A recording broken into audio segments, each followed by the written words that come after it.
My name is Arthur. I am a weary traveller with a penchant for exploring the uncharted. This would be the first time the uncharted was also terrifying. I found myself boarding the 9:15 p.m. train from the quiet town of Havisham, bound for the bustling city of Crosswell. This was not your typical modern train, but an old-fashioned steam engine, elegantly refurbished for the contemporary era, with plush seats and polished wooden panelling. The train only made this journey once a week, the reason for which I'd soon come to realize. I stepped onto the train, noting the surprisingly sparse crowd of passengers. They were an eclectic group, including an old woman with a veil hiding her features, a burly man in a trench coat, a young couple who couldn't keep their eyes off each other, and a little girl clutching a ragged doll. As the train left the station, the old woman whispered, "Don't leave your seat after midnight." A shiver ran down my spine, but I dismissed it as eccentricity. Around midnight, the couple had disappeared. I decided to look for the restroom. That's when I noticed something unusual. The carriages seemed longer, the corridors twisted and turned in ways they hadn't before. Suddenly, a ghastly scream pierced the silence, jolting the few passengers from their sleep. I rushed towards the sound, only to find the trench-coated man standing in the corridor, his face ashen. "It was the couple. They're gone, vanished," he stammered. A wave of panic washed over us, but it was too late to turn back. We decided to stick together, moving through the eerily distorted carriages. The old woman, the man, and I ended up in the dining carriage. The little girl was nowhere to be found. The opulent room was now dank, the ornate decor replaced by cobwebs and dust. Suddenly, a loud clang echoed from the kitchen. The burly man bravely went to investigate. Moments later, he rushed out, his face pale. "The child! Her doll! It's floating in the air!" Without warning, the lights flickered off. When they returned, the man had disappeared, leaving only his trench coat behind. We were terrified but determined to unravel the mystery. The old woman finally lifted her veil, revealing youthful, glowing eyes. "This train," she began, "carries more than passengers. It carries their fears, their guilt, their sins." Her cryptic words were interrupted by the train lurching to a stop. We were in the middle of nowhere. Through the window I could see the little girl standing in the moonlight, her doll no longer in her arms. But that was only the beginning. Many more otherworldly occurrences would soon be revealed. As I looked at the little girl standing alone in the moonlight, an uncanny chill ran down my spine. Her once innocent eyes now held an eerie glow, as if possessed by an ancient wisdom. Suddenly the train lurched forward, and she disappeared from view. I turned back, feeling a sense of dread.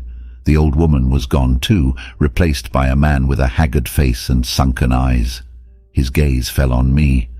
"Your turn," he croaked, his voice sounding like gravel under a boot.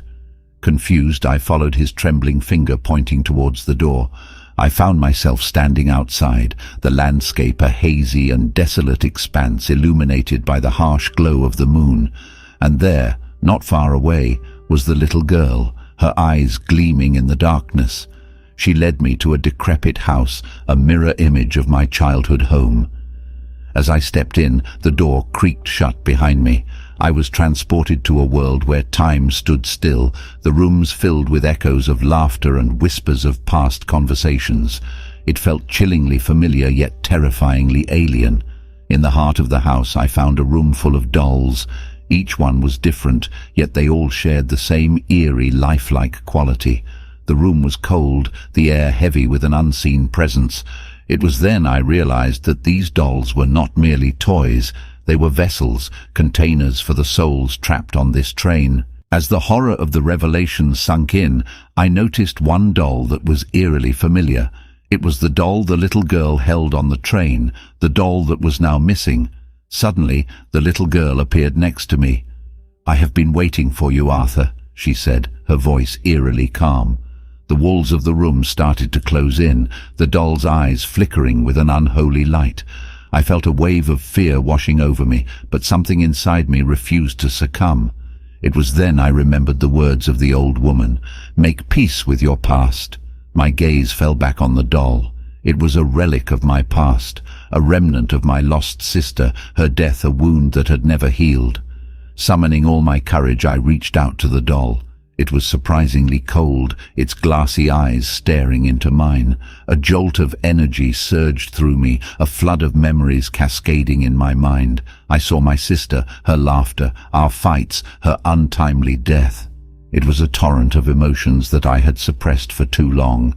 With a deep breath, I faced the little girl. "I am ready," I said. She smiled, her form fading into the darkness, the room returning to normal. The dolls were still, lifeless once again. As I returned to the train, I felt lighter. I had confronted my past and survived.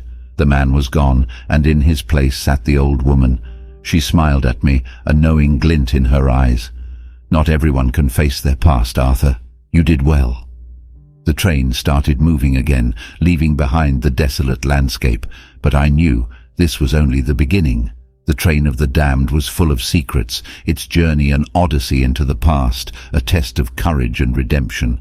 For the first time I wondered where the next stop would be, what spectre from my past awaited me. The fear within me had subsided, replaced by a strange sense of anticipation. I was ready to face whatever came next, and I didn't have to wait long. Not 5 minutes later, the train screeched to another halt. This time, I was the one to step forward, the one to leave the dim safety of the train car and venture out into the moonlit landscape. This time, there was no little girl to guide me. The old woman's gaze bore into my back as I stepped onto the crunching gravel. Before me stood a school, its faded paint and crumbling facade a stark reminder of what it used to be.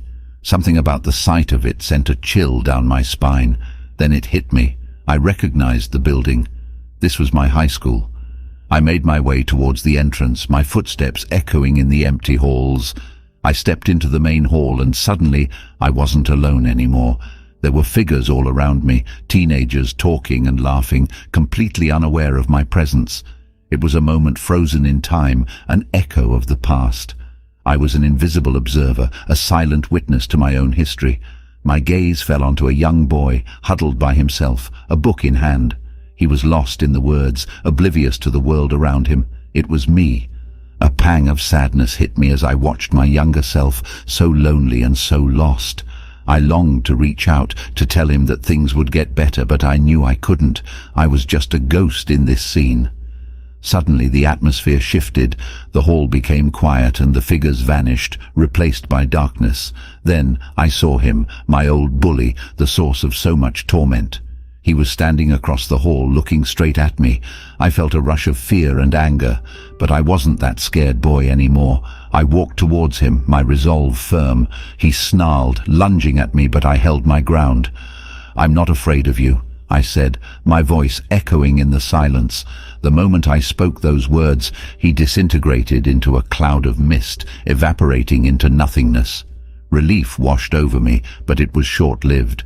The train horn blared in the distance, a signal that it was time to return. The school faded, the reality of the spectral train replacing the haunting memory.